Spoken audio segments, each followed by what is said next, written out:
The freedom of expression in Uganda is under attack, yes.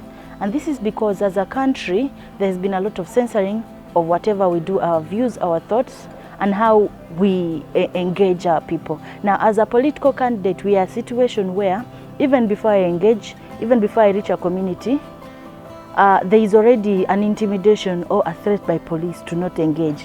And with these COVID situations, we find that the SOPs are being used actually as a limiting factor to let you engage people. So even when you follow the SOPs, someone will be like, oh, but the people you're with are not following, but you actually find they are following.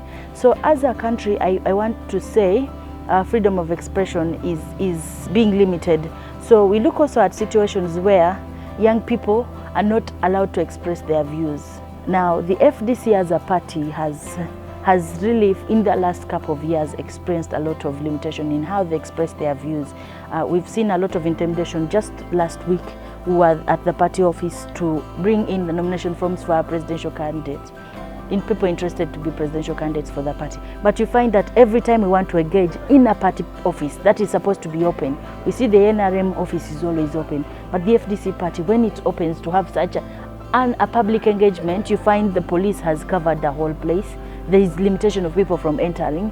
But this wasn't the case with the NRM that was having people picking nomination forms until they claimed they had a COVID case.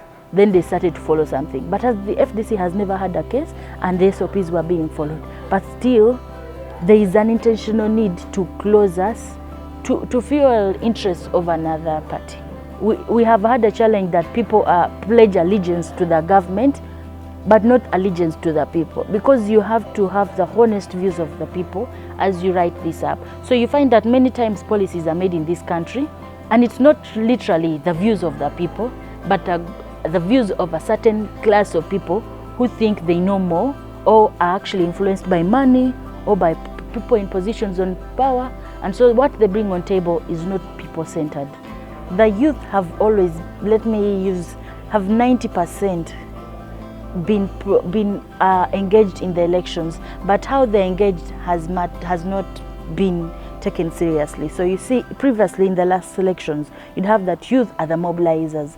They are the ones who are doing your posters, they're the ones who are engaging in this. But then for me, I want to look at this election differently as being pro-youth, that youth are taking over every position that is coming at play. You find that now we have young people standing for parliamentary positions. And the beauty is Uganda is currently a youthful country. And so this has been more effective. And so for me, I feel like in the next election, we are going to have youth at the table of discussion, not just the back makers, the ones doing the managing work, but they're actually going to be sitting at the table of discussions. And I hope these young people are able to actually speak for the youth constituency.